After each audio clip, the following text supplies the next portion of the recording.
नमस्कार, मैं हर्षिता प्रताप सिंह आप सभी का डीडी बिहार के इस खास कार्यक्रम नेपाल सेंट्रिक में स्वागत करती हूँ। भारत और नेपाल दो ऐसे देश हैं जिनकी मित्रता वर्षों पुरानी है। केवल इतना ही नहीं, दोनों देश ने एक दूसरे के पड़ोसी होने का धर्म हमेशा से निभाया है। दोनों देश एक दूसरे के सुख दुख के साथ ही रहे हैं और हर वक्त एक दूसरे की मदद करने को तत्पर रहे हैं। आज का हमारा ये खास कार्यक्रम इसी विषय पर चर्चा करेंगे। इस चर्चा में हमारे साथ मौजूद हैं प्रोफेसर किरण घई सिन्हा मैम भाजपा की पूर्व राष्ट्रीय मंत्री और उपाध्यक्ष रही हैं और 1996 से 2006 तक मैम प्रदेश की एकमात्र महिला प्रवक्ता भी रही हैं। किरण मैम पटना वुमेन्स कॉलेज की हिंदी विभाग की प्रोफेसर भी रही हैं। इसके अलावा किरण मैम का संबंध साहित्य और लेखन से भी जुड़ा रहा है।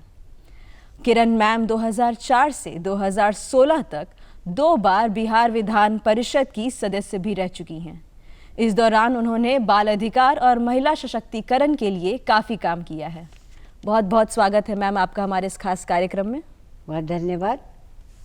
मैम, मैं कहना चाहूँगी इन सभी चीज़ों के अलावा आपने कई और क्षेत्र में आपने अपना काफ़ी बड़ा योगदान दिया है, तो मैं चाहूँगी आप स्वयं हमारे दर्शकों को इस विषय में कुछ जानकारी दें।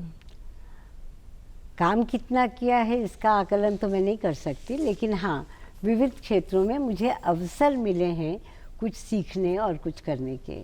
जैसे भारतीय रिजर्व बैंक के स्थानीय बोर्ड की मैं सदस्य रही, विधान परिषद का सदस्य होने के ठीक पहले, और दल के कई जो प्रांतीय जिम्मेवारियां थी उनका निर्वाह किया है। इससे इतर 2 बार राष्ट्रीय फिल्म पुरस्कार, जो सर्वोच्च पुरस्कार है देश का, उसके लिए मैं जूरी मेंबर रही हूँ। एक बार फीचर फिल्मों के लिए और एक बार नॉन फीचर फिल्मों के लिए। फिर वन एवं पर्यावरण मंत्रालय के अंतर्गत राजभाषा विभाग की ओर से मैं राष्ट्रीय स्तर की 6 सदस्यीय समिति की सदस्य रही हूँ, जो मेदिनी पुरस्कार जिसके तहत दिया जाता है वन और पर्यावरण संबंधी लेखन के लिए। भारत की नवरत्न कंपनियों में एक नाल्को की मैं स्वतंत्र निदेशक रही, और इसके अलावा कृषि विश्वविद्यालय पूसा के प्रबंधन बोर्ड जो है उसकी सदस्य रही। पटना विश्वविद्यालय सीनेट की सदस्य 2-3 बार रही। इसके अलावा मोतिहारी में अवस्थित महात्मा गांधी केंद्रीय विश्वविद्यालय की कार्यकारी परिषद की सदस्य भी रही हूँ। तो ऐसे और कई क्षेत्र हैं जिनमें मुझे काम करने का अवसर मिला, सीखने का अवसर मिला, लोगों से जुड़ने का अवसर मिला है। जी मैम, अगर हम भारत और नेपाल के संबंध के विषय में चर्चा करें, उसकी मित्रता के विषय में चर्चा करें, तो मैं सबसे पहले चाहूँगी आप हमारे दर्शकों को बताएं कि इस संबंध की, इस मित्रता की शुरुआत कैसे हुई। देखिए, ये एक जैसे लगता है कि युगों पुरानी मित्रता है। ये एक सहज पड़ोसी के नाते विकसित हुई मैत्री मात्र नहीं है, इसकी बड़ी गहरी जड़ है। और हम त्रेता युग तक चलें तो राम जानकी विवाह हुआ था जनकपुर में, मिथिला राज में विदेह राज जनक की पुत्री सीता, जिसे हम माता जानकी भी कहते हैं, उनसे अयोध्या के राजकुंवर श्री राम का विवाह संपन्न हुआ। तो नेपाल की बेटी भारत की बहू बनी और भारत का बेटा बना नेपाल का जामाता। तो यह एक ऐसा संबंध था, रोटी बेटी का संबंध जिसको हम कहते हैं, युगों से चला आ रहा संबंध है। एक भावनात्मक सेतु है दोनों राष्ट्रों के बीच में, और जिसे आज तक निभाया जाता रहा है। जनकपुर चले जाइए, भाव विह्वल होकर लोग याद करते हैं अपनी बिटिया को भी और अपने उस जामाता को भी, जो मर्यादा पुरुषोत्तम राम है। भारत के लिए सीता माता आदर्श हैं नारियों में आज भी। तो ये एक संबंध रहा है, और यह जो उनके विवाह की गांठ लगी, गठजोड़ हुआ, यह केवल 2 कुलों का नहीं था, 2 व्यक्तियों का भी नहीं था, यह 2 देशों का गठजोड़ हुआ था। और तब से बड़े सौहार्दपूर्ण संबंध रहे, सहयोग के, मैत्री के, अपनत्व के, और वह संबंध निभ रहे हैं। औपचारिक तौर पर हम कहें तो आज़ादी के बाद 1950 में एक अंतर्राष्ट्रीय संधि हुई भारत और नेपाल के बीच में, जिसमें काठमांडू में ये संधि हुई और भारत और नेपाल दोनों देशों ने उस पर हस्ताक्षर किए। शांति और मैत्री की संधि थी और इसे भी स्वतंत्र भारत के साथ नेपाल ने निभाया है, भारत ने निभाया है। एक बड़े भाई होने का धर्म निभाया है, क्योंकि भारत एक बड़े भूखंड और बहुत बड़ी जनसंख्या वाला देश है और हिमालय और गंगा सिंधु के मैदानों से घिरा हुआ है नेपाल। हमारी सीमाएं लगती हैं तो केवल हिमालय के कारण नहीं, हम हिमालय की सुदृढ़ता के समान ये हमारी मैत्री सुदृढ़ है। खेतों खलिहानों का रिश्ता है और उससे बढ़कर दिलों का रिश्ता है। जी मैम, इसके अलावा दोनों देशों में काफ़ी सांस्कृतिक समानताएं भी देखने को मिलती हैं। अगर भारत और नेपाल को देखा जाए तो कई जगहों पे भाषा, खान पान और पहनावे आदि में भी कुछ समानताएं देखने को मिलती हैं। इस विषय पर आप कुछ प्रकाश डालें। जिसको कहते हैं भाषा भूषा, तो भारत खुद भी विविधता का देश है। थोड़े बहुत अंतर से हमारी भाषा भूषा मिलती है। नेपाली को समझना कठिन नहीं है। हम जब नेपाल के लोग अगर थोड़ा धीरे बोलें तो हम उनकी बात को समझ सकते हैं। वहाँ मैथिली भी बोली जाती है और भोजपुरी का प्रयोग भी होता है। तो और सबसे बड़ी बात कि विचार और दर्शन इसमें साम्य है। धार्मिक आधार भी हमारी इस मैत्री का है। जो 12 ज्योतिर्लिंग हैं, स्वयंभू ज्योतिर्लिंग, जो हमारी आस्था के बड़े महत्वपूर्ण केंद्र हैं, उनमें एक केंद्र नेपाल में है, पशुपतिनाथ जी का वह मंदिर। तो भारत में बहुत श्रद्धा और आस्था से देखते हैं और पूरी यात्रा नहीं होती ज्योतिर्लिंगों की जब तक पशुपतिनाथ हम न जाएं। तो भारत से बड़ी संख्या में लोग वहाँ जाते हैं। तो ये एक श्रद्धा और आस्था का संबंध है। दूसरी ओर रोटी और बेटी का संबंध है और खेत खलिहानों का तो है ही। हमारी खुली सीमाएं हैं अंतर्राष्ट्रीय। 1751 किलोमीटर की लंबी सीमाएं हैं जो खुली अंतर्राष्ट्रीय सीमाएं हैं। इधर के लोग उधर आसानी से चले जाते हैं और उन गांवों के लोगों के बीच भी ऐसे ही रोटी बेटी के रिश्ते बने हुए हैं, मित्रता के रिश्ते हैं, जो व्यापक होकर दो राष्ट्रों के बीच के स्नेहपूर्ण मैत्रीपूर्ण संबंधों में बदलते हैं। और राजनीतिक स्तर पर भी इन संबंधों को मजबूत करने की कोशिश हमेशा की जाती रही है। द्विपक्षीय वार्ताएं होती रहीं और मैं कहूँगी कि पिछले 9 वर्षों में इसकी गति तेज हुई है। इन रिश्तों को और अधिक मजबूती प्रदान करने का प्रयास किया गया। प्रधानमंत्री मोदी जी की 5 यात्राएं हुई हैं नेपाल की, और इसके पहले 17 वर्ष पहले एक अंतिम यात्रा हमारे भारतीय प्रधानमंत्री की हुई थी 1997 में। इंद्र कुमार गुजराल जी वो गए थे और उसके बाद प्रधानमंत्री मोदी गए हैं और हर बार उन्होंने एक नए प्रकार से एक भावनात्मक स्तर पर कोशिश की है कि संबंध बने, विकास के यात्रा, नेपाल के विकास को हम मजबूती दे सकें अपने विकास के साथ साथ। ये कोशिश हुई है। कनेक्टिविटी बढ़े, केवल दिलों की नहीं तो परिवहन की दृष्टि से भी। अभी 3 दिन पहले एक मालगाड़ी चली है जो जाएगी और कनेक्टिविटी बढ़ेगी। जल मार्गों से क्या हो सकता है, उसके कितने और आयाम हो सकते हैं, उसको कैसे हम अधिक व्यापक बना सकते हैं, यह भी प्रयास हुआ है। तो हर तरह से ये जुड़ाव बने, उसके विकास में, उनकी सड़कों के निर्माण में हम कोशिश कर सकें। और हम जो श्रद्धा आस्था की बात कर रहे थे, तो केवल पशुपतिनाथ ही उसका केंद्र नहीं है। लुम्बिनी एक और स्थान है जिसमें बौद्ध धर्म के प्रति आस्था रखने वालों के लिए वह तीर्थ है जहाँ भगवान बुद्ध का जन्म हुआ था। तो उनके जन्म स्थान के रूप में बौद्ध लोगों के लिए ही नहीं, हिंदुओं के लिए भी वह एक आस्था का, श्रद्धा का केंद्र है। और प्रधानमंत्री अपनी एक यात्रा में जनकपुर भी गए और मुक्ति मंदिर में भी गए, मुक्तिनाथ मंदिर है शायद, वहाँ भी गए और पशुपतिनाथ मंदिर भी गए। और लुम्बिनी जब वो गए तो वहाँ उन्होंने एक अनुसंधान केंद्र की स्थापना के लिए एक बड़ी राशि दी, उसके निर्माण की प्रतिबद्धता उन्होंने व्यक्त की है।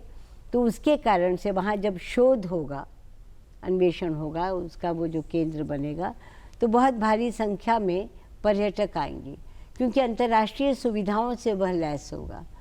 तो नेपाल के लिए पर्यटन उनकी आर्थिक सुदृढ़ता के लिए एक बड़ा मार्ग है। तो एक पर्यटन उद्योग बन सकता है जो उसकी अर्थव्यवस्था को मजबूत कर सकता है। तो उसमें भारत कैसे मदद कर सकता है, यह कोशिश भारत की रही है। तो पर्यटन को बढ़ावा दिया जा सके, इसके लिए भी भारत की ओर से कोशिश हुई है। और जब वो मंदिर गए तो उन्होंने वहाँ जाकर जानकी मंदिर में 125 करोड़ भारतीयों की ओर से 10,00,000 रुपए की राशि उन्होंने वहाँ अर्पित की है। अभी नेपाल के प्रधानमंत्री जब आए तो उन्होंने आकर, वो वैसे वामपंथी विचार के हैं, लेकिन उनकी जो आस्था उन्होंने प्रकट की है भारत आकर, जैसे प्रधानमंत्री मोदी जी ने वहाँ के लोगों का दिल जीता, वहाँ जाकर लोगों से संवाद किया और उन्होंने पूजा अर्चना की विधि विधान से, वैसे ही प्रचंड जी भी जब भारत आए तो वो उज्जैन गए महाकाल के मंदिर में, और उन्होंने गेरुआ वस्त्र पहने, धोती और शोला पहना, और उन्होंने भी विधि विधान से पूजा की। नेपाल के रुद्राक्ष बड़े महत्वपूर्ण होते हैं, रुद्राक्षों में श्रेष्ठ श्रेणी के रुद्राक्ष माने जाते हैं। तो 100 रुद्राक्ष और 51,000 रुपये उन्होंने भी वहाँ श्रद्धापूर्वक अर्पित किए और पूजा अर्चना की। तो ये ऐसी भावाभिव्यक्तियाँ हैं कि वो अपनी श्रद्धा तो अभिव्यक्त करते ही हैं, अपने देश के नागरिकों की ओर से भी वह श्रद्धा व्यक्त करते हैं, और उससे आस्था का एक सेतु निर्मित होता है। एक भावनात्मक संबंध जो हैं वह विकसित होते हैं, जो राजनैतिक संबंधों के लिए, राजनीतिक संधियों की दृष्टि से भी मार्ग प्रशस्त करते हैं, शुभकामनाओं का, शुभाकांक्षाओं का।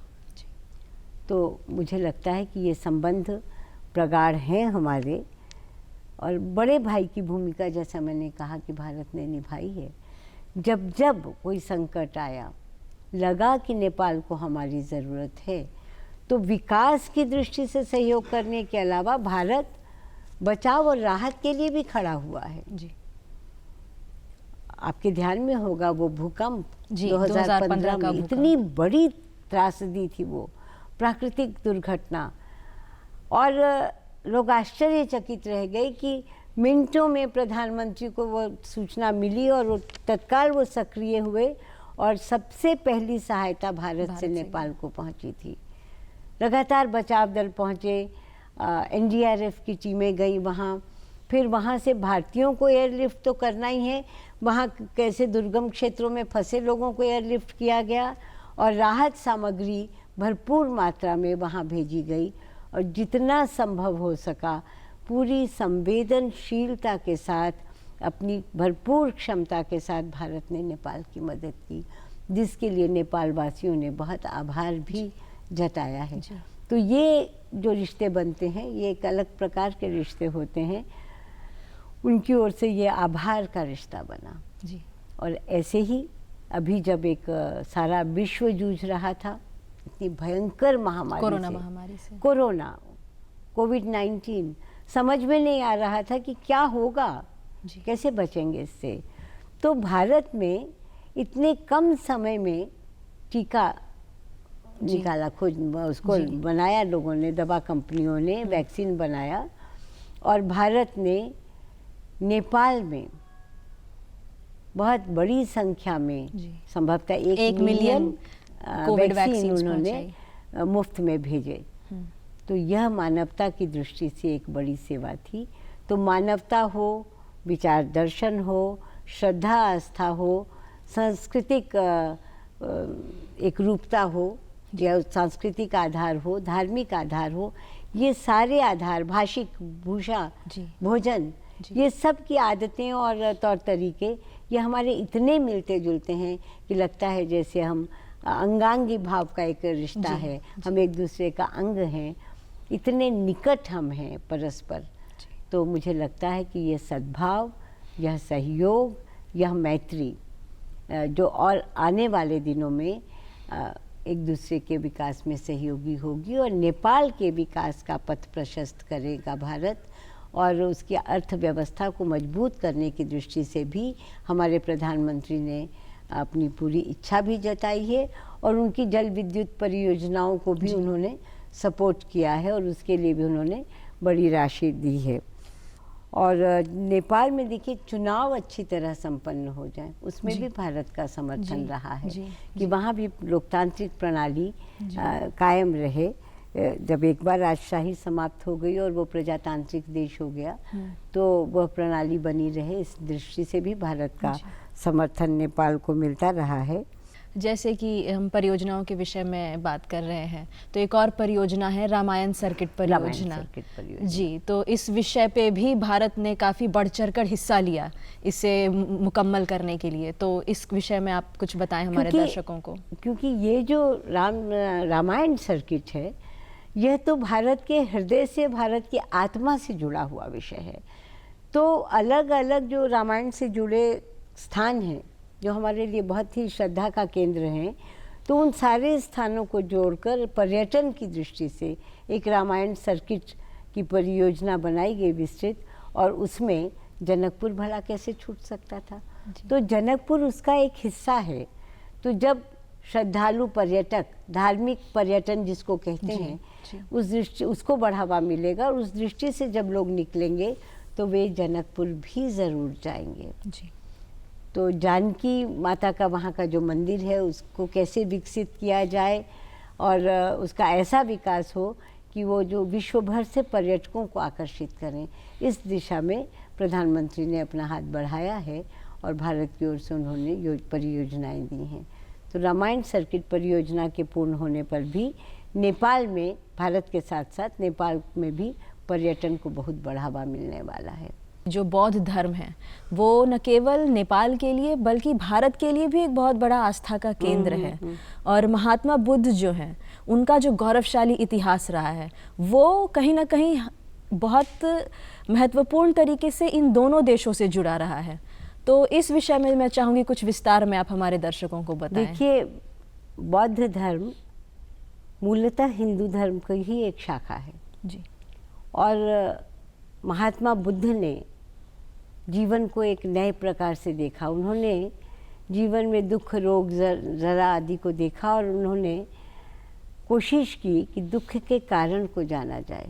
जी, संसार दुखमय है ये उनको लगा। जी, तो उन्होंने सत्य को जानने की अपनी यात्रा प्रारंभ की और पत्नी और पुत्र को सोता छोड़कर वो महानिष्क्रमण के लिए निकल गए थे।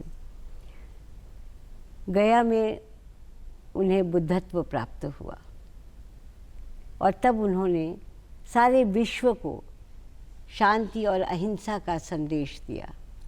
लेकिन भारत में इस धर्म का उद्भव हुआ तो भारत से वहाँ बहुत बड़ी संख्या में लोग जाते हैं, उनकी आस्था है और शोध कार्य होते हैं। तो लुम्बिनी एक ऐसा केंद्र बन सकता है जहाँ इस विषय में काफ़ी शोध किया जा सके। और जैसा मैंने आपको बताया कि उन्होंने एक बड़ी 10,00,000 रुपयों की एक राशि दी गई है कि एक अंतर्राष्ट्रीय स्तर का शोध केंद्र बने, उसका निर्माण हो, जिसमें सारी अंतर्राष्ट्रीय स्तर की सुविधाएं होंगी, शोध की भी और वहाँ निवास आदि की भी।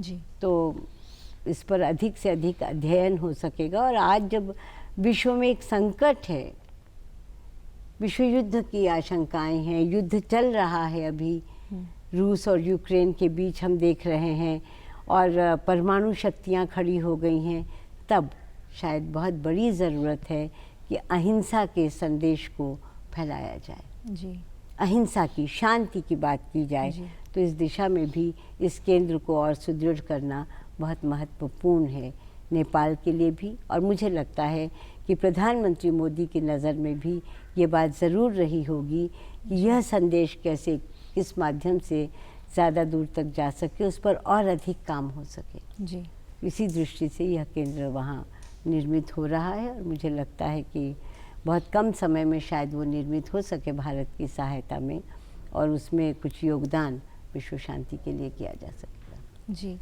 मैम, हम अपने कार्यक्रम के अंतिम पड़ाव पर आ गए हैं।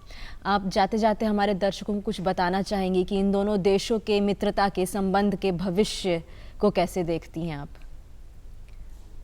मुझे लगता है कि जो हमारा अतीत रहा है और जो वर्तमान है, यहाँ तक हम इस संबंध को बहुत प्रेमपूर्ण संबंधों में के साथ लेकर आए हैं। और देश क्या होता है, कोई मानचित्र नहीं होता। देश नदियों, पहाड़ों और नगरों से बना हुआ कोई एक भूभाग भी नहीं होता। देश वहाँ के लोगों से बनता है, और यहाँ के लोगों के दिल आपस में मिले हैं, तो यह जो मैत्रीपूर्ण संबंध है यह आगे चलते रहें दोनों देशों की जनता के बीच। तो यह जो आदान प्रदान है ये सहज रहे, लोगों का आना जाना सहज रहे, पर्यटन बढ़े, और मैत्री के, आस्था के, श्रद्धा के, रोटी बेटी के ये जो रिश्ते रहे हैं, ये भावपूर्ण सांस्कृतिक सामाजिक संबंध, इन्हें और मजबूत किया जा सके, इसमें दोनों राष्ट्रों की जनता की भी सहभागिता होगी। और राजनीतिक दृष्टि से, हमारी विदेश नीति के दृष्टि से भी यह संबंध बहुत महत्वपूर्ण है। हमें नेपाल के बारे में हमेशा प्रेम से देखना और सोचना चाहिए। उनके भाव भी वैसे ही हैं, हमारे भी हैं, तो इसे और बढ़ाना चाहिए। दर्शकों, आज हमने अपने कार्यक्रम में बात की भारत और नेपाल के संबंधों के विषय में। इन दोनों देशों के संबंध का क्या इतिहास रहा है और क्या भविष्य रहेगा, और कैसे ये दोनों देश हमेशा एक दूसरे के न केवल पड़ोसी होने का धर्म बल्कि मित्र होने का धर्म भी निभाते आए हैं। हमारे साथ चर्चा में जुड़ी थी प्रोफेसर किरण मैम। बहुत बहुत धन्यवाद मैम आपका हमारे साथ जुड़ने के लिए, अपना कीमती समय हमें देने के लिए। धन्यवाद मुझे आमंत्रित करने के लिए। दर्शकों, इस अंक के लिए इतना ही। हम आपसे फिर मिलेंगे इसी कार्यक्रम नेपाल सेंट्रिक के अगले अंक में। तब तक के लिए हमें दीजिए इजाज़त। आप देखते रहिए डीडी बिहार। नमस्कार।